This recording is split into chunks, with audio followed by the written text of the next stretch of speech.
Apa kabar? Saatnya Anda menyimak berita Jawa Tengah bersama saya, Auriga Agustina. Sejumlah berita menarik akan kami sajikan untuk Anda. Berikut 3 berita utama hari ini. Hendak menolong anak yang jatuh ke lubang pembuangan sampah, ayah dan balita di Banyumas malah meregang nyawa. Melanggar aturan, puluhan pengendara motor di Kota Tegal terjaring razia sampai ditilang. SD Katolik di Blora hanya mendapat 2 siswa di kelas 1 pada tahun ajaran baru.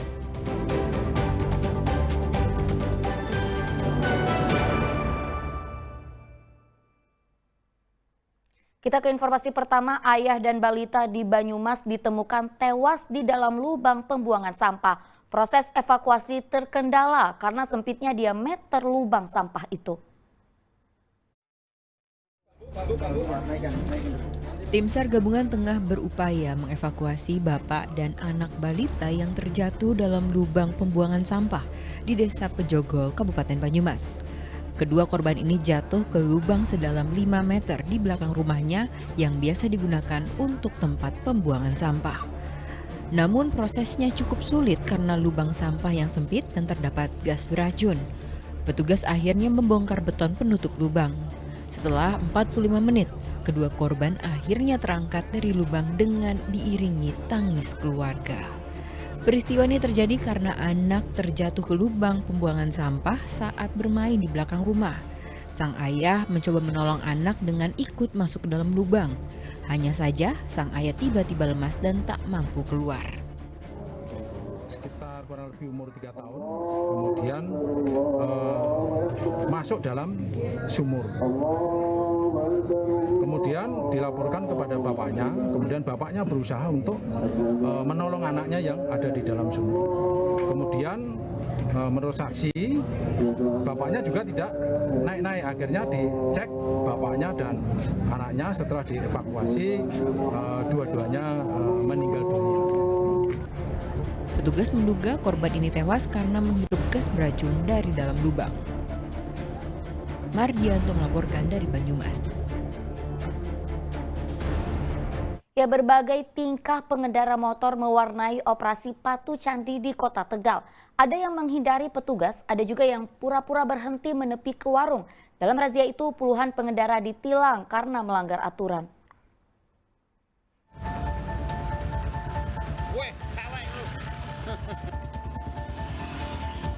Beberapa pengendara perempuan nekat tancap gas saat diberhentikan oleh polisi di Jalan Kapten Sudibyo, Kota Tegal.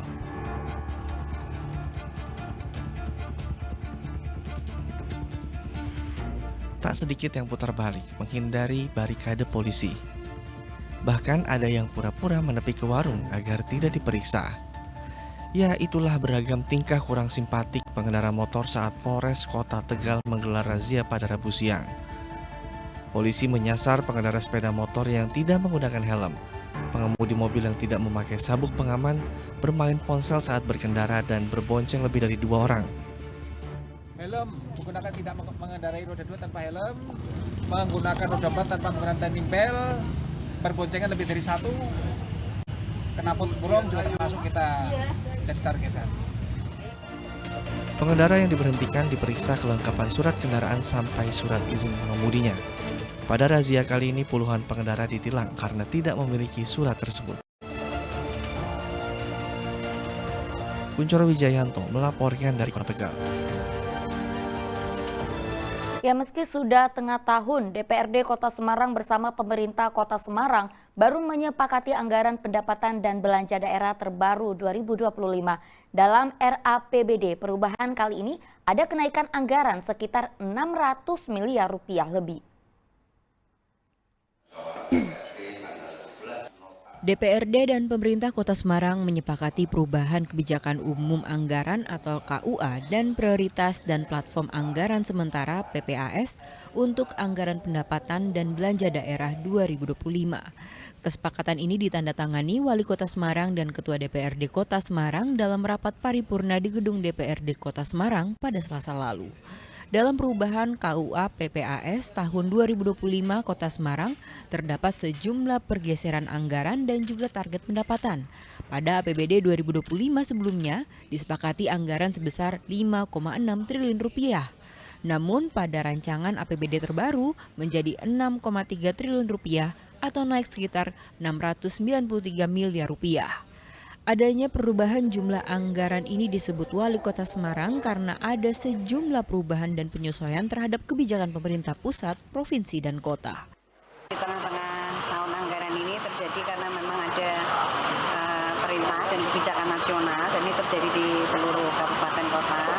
Jadi memang ada beberapa kegiatan yang ditambahkan, disesuaikan, dan yang tidak selaras dengan ketiga misi visi Presiden, Gubernur maupun Wali Kota ini ya dikurangi anggarannya.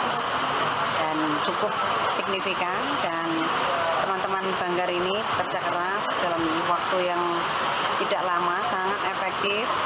Dan mereka sangat bekerja sama dengan teman-teman UPD yang melakukan pembahasan.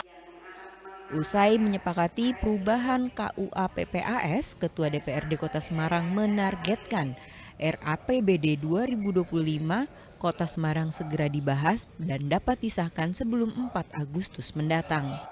Sesuai dengan Badan Musyawarah tanggal 4 Agustus, setelah tanggal 4 baru kita kirimlah ke provinsi melalui wali kota. Kalau sebelum nggak bisa. Sebelum 17-an artinya? Lah ini diupayakan. Biasanya setelah selesai pembahasan, semisal tanggal 4, berarti kan proses evaluasi ke gubernur biasanya 14 atau 15 hari kerja. Nah, setelah evaluasi gubernur kita bahas, baru itu kita bisa realisasikan pemerintah. Tapi harapannya nanti mudah-mudahan tidak sampai 15 hari kerja. Jika APBD perubahan tahun 2025 segera disahkan, diharapkan pemerintah Kota Semarang bisa segera merealisasi sejumlah program prioritas. Salah satunya pemberian dana 25 juta rupiah per RT. Ali Muftagirin melaporkan dari Kota Semarang.